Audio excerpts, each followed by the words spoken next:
എന്തായാലും ഇത് കള്ളാടി തുരങ്കപാത മണ്ണിടിച്ചിൽ എന്നാണ് ഇതിനെ പറയുന്നത്. കള്ളാടി പ്രദേശത്താണ് ഈ അപകടം ഉണ്ടായത്.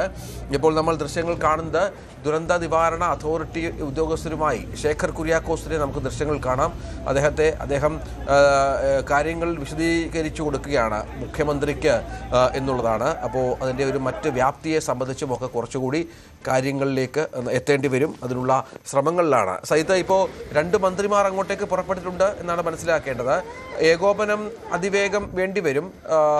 പക്ഷേ നമുക്ക് ഇത്തരമൊരു ദുരന്തമായതുകൊണ്ട് അതിൻ്റെ വ്യാപ്തിയും മറ്റും അറിയാൻ സമയമെടുക്കും അല്ലേ? തീർച്ചയായിട്ടും ഈ അപകടത്തിന്റെ വ്യാപ്തി സംബന്ധിച്ച് വ്യക്തത ഉണ്ടാവാത്തതിന് കാരണം എത്ര പേർ അപകടത്തിൽ കുടുങ്ങി എന്നതാണ്.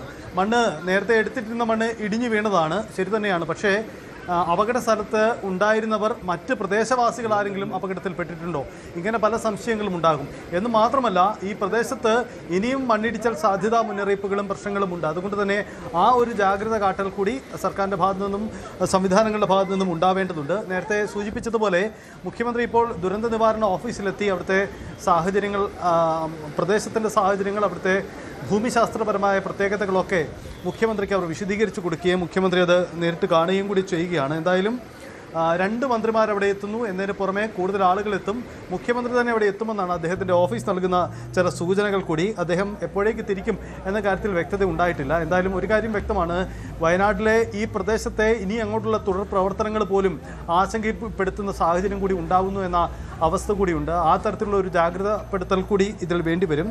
ഇപ്പോൾ വയനാട്ടിൽ നിന്നുള്ള NDRF സംഘം കൂടി അവിടേക്ക് തിരിക്കുകയാണ്. ഒരു സംഘം ഓൾറെഡി അവിടേക്ക് തിരിച്ചു കഴിഞ്ഞു, അടുത്ത സംഘം കൂടി തിരിക്കുകയാണ്. അങ്ങനെ അതുകൂടെ ഉണ്ടായതിനു ശേഷം ഇപ്പോഴുള്ള പ്രവർത്തനങ്ങൾ അല്പം കൂടി ഊർജിതപ്പെടുമെന്ന് കരുതാം. കാരണം മണ്ണ് മാറ്റാൻ യന്ത്രങ്ങൾ അവിടെ എത്തിക്കുന്നതിന് ചില തടസ്സങ്ങളൊക്കെ ഉണ്ടായിരുന്നു. അപ്പോൾ പൂർണ്ണ അർത്ഥത്തിൽ മണ്ണ് മാറ്റി തുടങ്ങിയിട്ടില്ലെന്ന് കൂടിയാണ് മനസ്സിലാകുന്നത്. മണ്ണ് മാറ്റിയാൽ മാത്രമേ അപകടത്തിൻ്റെ വ്യാപ്തി എത്രമാത്രം ഉണ്ട് എന്ന കാര്യത്തിൽ വ്യക്തത ഉണ്ടാവുകയുള്ളൂ എന്നതാണ് സാഹചര്യം. അതുകൊണ്ട് ആ ശ്രമങ്ങൾക്കും ആ പരിശ്രമങ്ങൾക്കും കൂടിയാണ് ഇപ്പോൾ നീക്കം നടക്കുന്നതെന്ന് വേണം മനസ്സിലാക്കാൻ.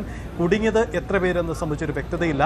അനൗദ്യോഗികമായ ചില കണക്കുകൾ, പ്രദേശവാസികൾ പങ്കുവയ്ക്കുന്ന ചില വിവരങ്ങൾ പുറത്തു വരുന്നതാണ് ഇപ്പോൾ നമുക്ക് മുന്നിലുള്ള ചിത്രം. പക്ഷേ അതല്ല, ഒരു ഔദ്യോഗികമായ ചിത്രം വരേണ്ടതുണ്ട്. അത് പലരും പല നമ്പറുകൾ പങ്കുവയ്ക്കുന്നുണ്ട്. പക്ഷേ ആ കണക്ക് ഔദ്യോഗികമല്ല, അതിൽ സ്ഥിരീകരണം ഉണ്ടാവണം.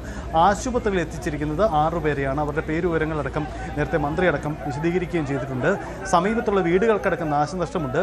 ഒരുപക്ഷെ ആദ്യ നടപടി എന്നത് ആ റോഡ് പ്രവർത്തനയോഗ്യമാക്കുക എന്നുള്ളതാകും. ഒരു വശത്തു നിന്നും മറ്റൊരു വശത്തേക്ക് വാഹനങ്ങൾക്ക് കടന്നു വരാൻ കഴിയുന്ന രീതിയിലുള്ള സജ്ജീകരണം ഒരുക്കും. എന്നാൽ മാത്രമേ കൂടുതൽ രക്ഷാപ്രവർത്തകർക്ക് അവിടെ എത്തിച്ചേരാൻ കഴിയുന്ന സാഹചര്യം കൂടിയുണ്ട്. ആ രീതിയിൽ കൂടിയുള്ള ക്രമീകരണങ്ങൾ നടത്തിയാണ് ഇപ്പോൾ മുന്നോട്ട് പോകുന്നതെന്നാണ് നമുക്ക് മനസ്സിലാക്കുന്നത്. എന്തായാലും അവിടെ സ്ഥലത്ത് റെഡ് അലേർട്ടാണ്. അതുകൊണ്ട് തന്നെ അതിതീവ്ര മഴ മുന്നറിയിപ്പുണ്ട്. അതുകൊണ്ട് തന്നെ ഇനിയും മഴ ശക്തിപ്പെടാനുള്ള സാഹചര്യവുമുണ്ട്. അതുകൊണ്ട് ആ രീതിയിൽ കൂടി കാര്യങ്ങൾ മുന്നോട്ട് പോകുന്നു എന്ന് വേണം നമുക്ക് കരുതാൻ. ആ തരത്തിലുള്ള തയ്യാറെടുപ്പുകളാണ് നടത്തുകയും ചെയ്തത്. നമുക്ക് മുന്നിൽ ഓർമ്മപ്പെടുത്തുന്നത് സംസ്ഥാനത്തെ എല്ലാ മലയോര മേഖലകളിലും ഈ ജാഗ്രത വേണ്ടി വരുന്നു എന്നതുകൂടിയാണ്. കാരണം മണ്ണിടിച്ചിൽ, ഉരുൾപൊട്ടൽ ജാഗ്രതാ നിർദ്ദേശം പൊതുവിൽ പങ്കുവയ്ക്കപ്പെടുന്നതാണ് എല്ലാ തവണയും. ഇത്തവണ അതിതീവ്ര മഴ പെട്ടെന്ന് കടന്നു വരികയാണ്. അതുകൊണ്ട് തന്നെ ആ രീതിയിലുള്ള മഴ വരും ദിവസങ്ങളിലും ഉണ്ടാകുമെന്ന് വേണം കരുതണം. അപകടത്തിൽപ്പെട്ടതിൽ ഒരു കുഞ്ഞുമുണ്ട് എന്ന വിവരങ്ങൾ കൂടി പുറത്തു വരുന്നുണ്ട്. അങ്ങനെയെങ്കിൽ അതിൻ്റെ വിശദാംശങ്ങൾ കൂടി ആരെ എന്തെന്ന കാര്യത്തിൽ കൂടി പുറത്തു വരേണ്ടതുണ്ട് എന്ന് വേണം മനസ്സിലാക്കാൻ. പ്രദേശത്ത് ഒരു ലേബർ ക്യാമ്പ് ഉണ്ടായിരുന്നു എന്ന് ആദ്യം വാർത്തകളുണ്ടായിരുന്നു. പക്ഷേ ലേബർ ക്യാമ്പല്ല, മറിച്ച് അത് പ്രദേശവാസികൾ ജോലിക്കിടയിൽ കയറി നിൽക്കുകയും വിശ്രമിക്കുകയും ചെയ്യുന്ന ഒരു ഇടമാണ് എന്നതാണ്. അവർ താമസിക്കുന്നത് അവിടെ നിന്നും ദൂരെ 1 കിലോമീറ്ററോളം ദൂരെയുള്ള മറ്റൊരിടത്താണ്. പക്ഷേ തൊഴിലാളികൾ വന്ന് നിൽക്കുന്ന ഒരു സ്ഥലത്ത് ആണ്, അവിടേക്ക് കൂടിയാണ് ഈ മണ്ണ് വന്ന് വീണിരിക്കുന്നത്. അതുകൊണ്ട് കൂടി വ്യാപ്തി വർദ്ധിക്കാൻ തന്നെയാണ് സാധ്യത. എത്ര പേർ അപകടത്തിൽ കുടുങ്ങി, എത്ര പേർ മണ്ണിനടിയിലുണ്ട് എന്നതിൽ വ്യക്തതയ്ക്ക് അല്പം കൂടി കാത്തിരിക്കേണ്ടി വരും.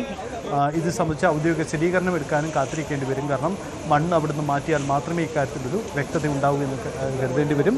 മാത്രമല്ല, രക്ഷാപ്രവർത്തനം നീണ്ടുപോകും, അതിന് സമയമെടുക്കും എന്ന് തന്നെ വേണം ഈ സാഹചര്യങ്ങൾ വിലയിരുത്തി നമുക്ക് പറയാനാവും. കൂടുതൽ വാർത്തകൾക്ക് News 18 Keralam YouTube channel subscribe ചെയ്യുക.